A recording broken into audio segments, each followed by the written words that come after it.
Hi అండి. Profit and లాస్లో ఈ logic question చూడండి. ఈ లాజిక్ మీకు అర్థమైతే మీకు అంత అర్థమైనట్టేనండి. ప్రాఫిట్ అండ్ లాస్లో మళ్ళీ మీరు ముట్టనవసరం లేదు. ఇప్పుడు నేను చెప్పే ప్రాసెస్ పట్టుకొని మీరు ఏ క్వశ్చన్ అయినా బ్యాంకు క్లర్క్ నుంచి కానిస్టేబుల్ నుంచి ఏ జాబ్కైనా ప్రాఫిట్ అండ్ లాస్లో మీకు భయం లేకుండా క్వశ్చన్ చేస్తారు. ఈ మొత్తం అయిపోయినాక వీడియో చూడండి. అసలు cost price, selling price, market price అంటే ఏంటిదో చెప్తానండి. అన్నీ మీకు మనందరికీ అర్థమయ్యేటట్టు చెప్తాను. ఇప్పుడు ఒక షాప్కి వెళ్ళామండి. ఈ షర్ట్ ఎంత అని అడుగుతాం. షర్టో పాయింటో ఇంకేదో 150 రూపాయలు వాడు చెప్తాడు. ఇంత ఎందుకు ఉంటుంది అని మనం ఫస్ట్ అంటాం.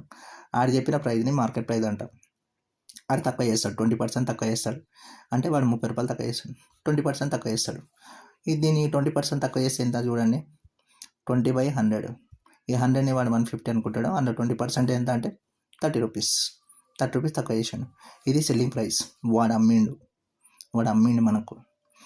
కాస్ట్ ప్రైస్ వాడు ఎంతకు తెచ్చిండు వానికే తెలుసు, మనకు తెలియదు. అది వానికే తెలుసు. కానీ క్వశ్చను ఇది అంతా రిలేటెడ్ అండి.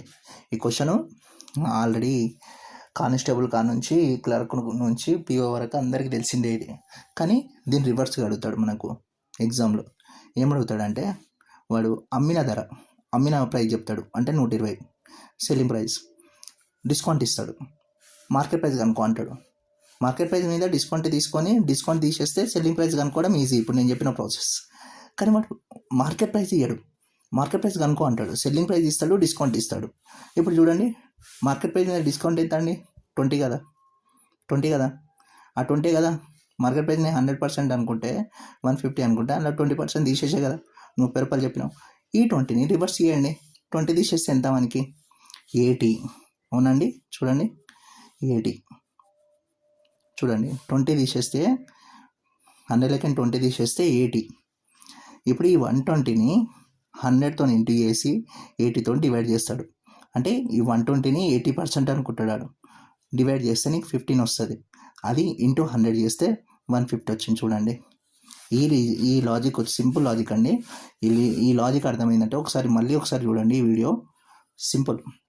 ఇక్కడ 150ని 100% అనుకున్నాడు. ఇలా తక్కువ చేసినందుకు 120ని 80% అనుకుంటుండు. సింపుల్ అండి. ఎంత పర్సెంట్ తక్కువ చేసిన? 20. ఆ 20 తీసేస్తే 80కి ఈక్వల్ చేసిండు 120ని. 80 డివైడ్ చేస్తే మనకి 15 వచ్చింది. దాన్ని మళ్ళీ 100తో ఇంటూ చేస్తే 150 వచ్చింది. ఓకేనా? ఇటువంటి క్వశ్చన్స్ పెడతానండి. లైక్ చేయండి, షేర్ చేయండి. ఓకేనా? సబ్స్క్రైబ్ చేయండి నచ్చితే. ఓకేనండి. Good luck. కష్టపడండి. జాబ్స్